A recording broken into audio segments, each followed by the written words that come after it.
Donnie and Dolly. The team is supported by ableauctions.ca. Closing your business? We can help. All of our guests today, including Thomas Drance, standing by. Sponsored by Passant Motors. Passant Motors is celebrating its 32nd birthday with its anniversary sale. Choose one of 5 gifts with any vehicle purchase, including no GST. Isn't that nice? Get all the details at Passant Motors, BASANT Motors.com. Canucks lose their third preseason game. They're now 0-3 in the preseason, 3-1 down in Seattle last night. Here to talk about that and all matters Canuck, our partner from Sportsnet 650 and The Athletic. It's Thomas Drance. How are you, sir? Your partner. What a fun time that first crossover was, by the way, boys. Yeah, for people who don't know, every Wednesday afternoon after the show, 1 o'clock, Rick and I are going to be with Thomas. What is that?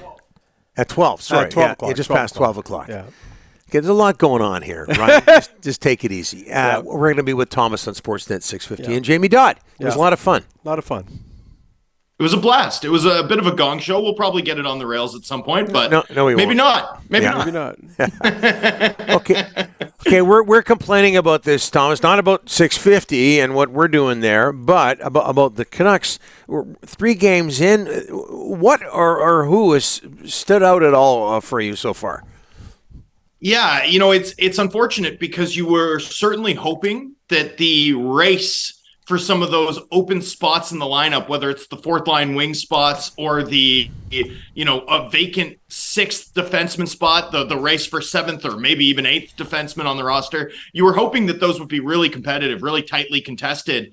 And, on defense, it kind of feels like it's turned into a coronation for Cole McWard. I don't know that there's anyone else among that sort of depth class of D, whether it's, Matt Irwin or sort of the in-house options, Guillaume Brisebois, Noah Juleson. I don't know that any of those guys have really distinguished themselves above any of the others.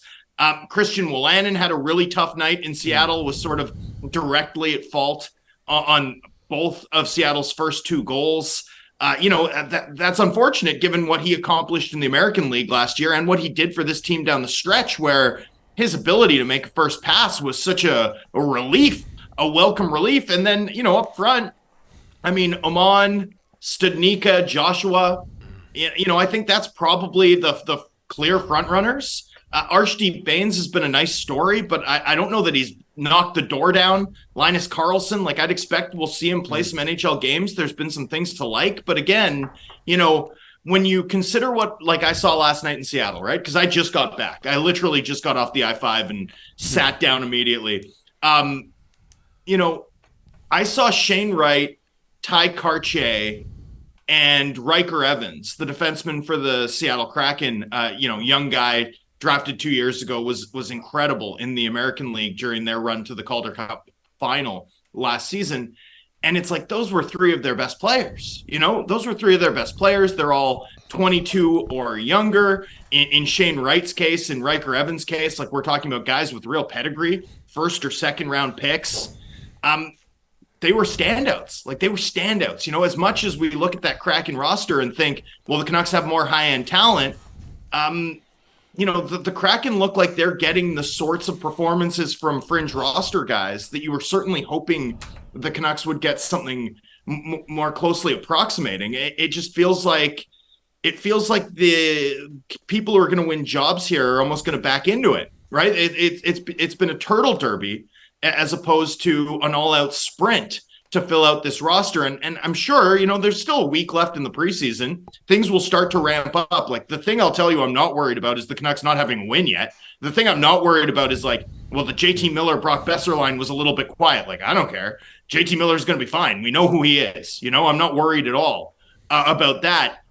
But what does concern me is I think the training camp and the week of preseason we've seen has suggested to me that the defense, something that I was already a little bit worried about, I'm still worried about. And in fact, I might be more worried about than I was 10 days ago. And, I just don't feel like there's a lot of depth guys really banging the door down. Thomas, Rick talking last night, complained about the fact they didn't win enough puck battles, weren't gritty on the wall. Yep. They need to be harder to play against. Couple of things here. Why didn't they go out and get those type of players on July 1st if they know the head coach wants those type of guys, right? And if he's complaining about puck battles lost, not gritty enough in the regular season, that's going to be a big red flag. How do they become harder to play against, Thomas?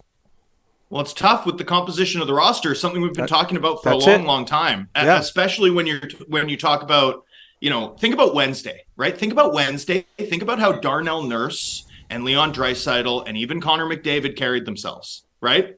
Do they think there's enough pushback on this Canucks team? Like, don't listen to me, right? Don't listen to me. Even in a preseason game, you can tell from some of the smartest, highest quality NHL players that they think they can push the Canucks around.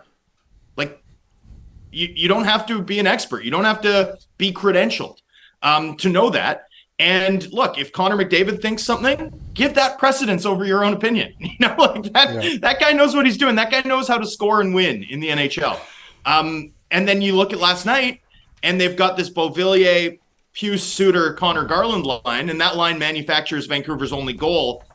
Pretty heads-up play by Beauvillier to sort of snipe a puck at the blue line as the Seattle Kraken were leaning to go on offense. Really nice little three-way passing play to get Garland the goal. And what happens the next period? They're separated, right? Three guys under 6 foot tall, separated, and it's Dakota Joshua who's put up in that place with Rick Tocchet explaining that he liked that he was trying to play a heavy game and gave him a better chance of having a line that held on to pucks. That sort of says it all, right? Like, in this Pacific Division, you're talking about Vegas, you're talking about LA, and you're talking about Edmonton. You're talking about teams with a fair bit of beef here, boys. And the Canucks are one of the slighter forward groups. I mean, there's no question, right? And so we get back into the same construction issue we've dealt with over the last few years, where it's, do you have enough puck moving off the back end, right? And do you have enough size up front to play a complete two-way game, like a game where you're both able to play average defense and manufacture the offense, befitting of a team with as much skill as the Canucks have? That remains a question mark for me. Can I spotlight two real positives, by the way, that I saw in Seattle that I think are worth noting? Go. Because this stuff matters. In some ways, this stuff matters more to me than some of the disappointing things we saw from fringe roster players. But there were two real positives for the Canucks last night. One, Cole and Hronek were great, like really great. That looks like a ready-made second pair. They already seem to have chemistry. Hronek had one really dominant offensive zone shift, which is pretty good considering how few offensive zone shifts the Canucks were able to manufacture over the course of the game. That game looked like two different games. The Canucks game when they had Hronek and Ian Cole on the ice, and the Canucks game when any other pair was on the ice. Really good start for them in their preseason debut as a pair. Lots to like there, and that's something that I think is going to matter an awful lot more than which player has made a strong enough case to be the fourth line wing. So that's one main positive that I took out of my experience watching the game on Thursday. And then here's the other. Best player on the ice in a losing effort, and I hope that's not a combination of words that I use regularly this upcoming Canucks season, Thatcher Demko. Thatcher Demko, he got beat 3 times and had absolutely zero chance. Like, it took something really special, whether it was like cross seam movement and a no-doubter sort of backdoor, or 2 super high-quality shots with sort of the second coming after a rebound and a failed clearance in front of him. Eli Tolvanen having enough time to, update his contacts, like add numbers to his phone before unleashing that wrist shot that beat him. Everything that Demko had any prayer of stopping, he stopped. He looked fantastic. And as we all know, this Canucks team is going to need him to be fantastic. Very quickly, Vasily Podkolzin's future. Does it include Abbotsford again? I think so. Rick Tocchet's been sure to praise Vasily Podkolzin at length for his effort. Noted that he has the sort of effort that you can't help but root for. In discussing whether or not Podkolzin was running out a runway. That was my specific question to him last night. And, that's good to hear. And that matches everything we know about Podkolzin, over the course of his professional career, ever since the Canucks drafted him. Like, the work rate has always been sky high. The maturity has always been sky high. The focus has always been sky high. But, this is one of those things where it helps to have like a head coach translator. Like if you plug in the head coach translator and feed it that talk it quote, which people can see on my Twitter feed about Vasily Podkolzin into it, it's like bleep bloop. In coach speak, if all you're getting praised for is your effort and your work rate, it means you've got to do a lot more. It means you got to bring more, and the coach knows that. And that's sort of where I think Podkolzin's at. Still a week left in preseason. Yep. We'll see if he gets another look. I'd expect he gets at least one game. Hopefully he gets two. Even if the club, is thinking that he's on the outside looking in at the moment, I hope he gets two. Things can happen. Guys can make a stellar late charge here, and he's going to need it, because I think right now we'd all be saying he's probably on the outside of the roster bubble looking in.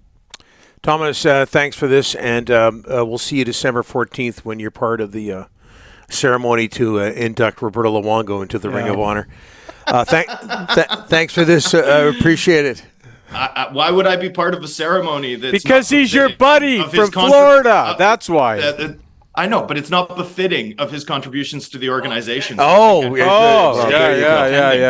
There you go. Yeah. Cheers, boys. All right. Thanks, Thomas.